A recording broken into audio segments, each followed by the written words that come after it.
Mga kagala, susubukan ko po itong nabili kong stabilizer. Ayan.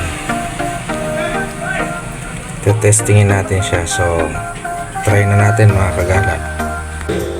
Ayan, yan na po yung stabilizer mga kagala. So iaangat na po natin to para ikabit ko po muna yung casing ng aking cellphone. Casing po muna kasi gamit ko po yung phone sa pagbibideo mga kagala. So yan na po, start na po natin yung power on nya mga kagala.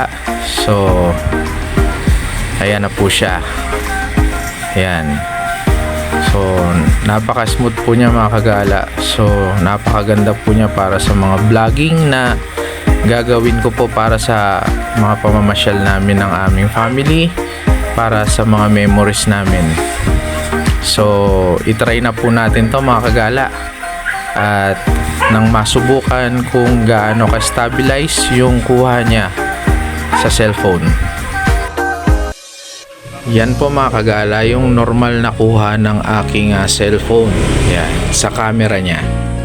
Wala pong edit yan mga kagala. Yan po yung gamit natin yung 3-axis stabilizer na Smart XE Pro. Yan po.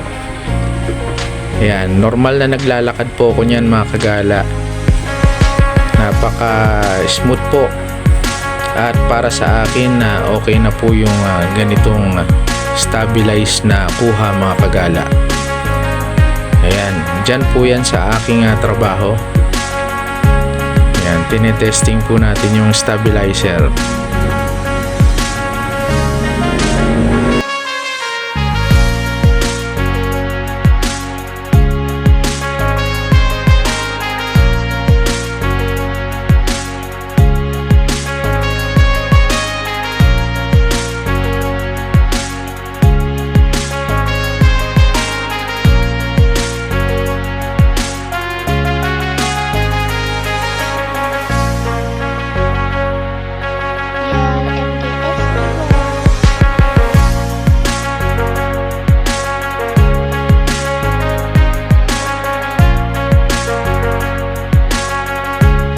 Subukan naman nating tumakbo mga kagala kung malikot siya. Ayan po, tumatakbo na po ako niyan mga kagala.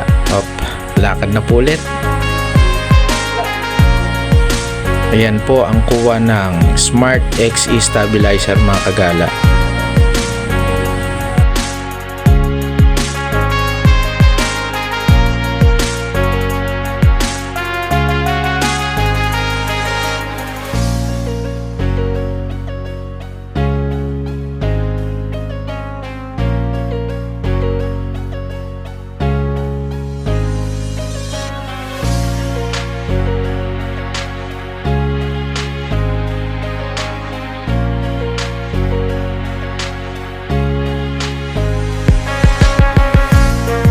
Kung nagustuhan nyo po mga kagala, ito po yung kanyang box.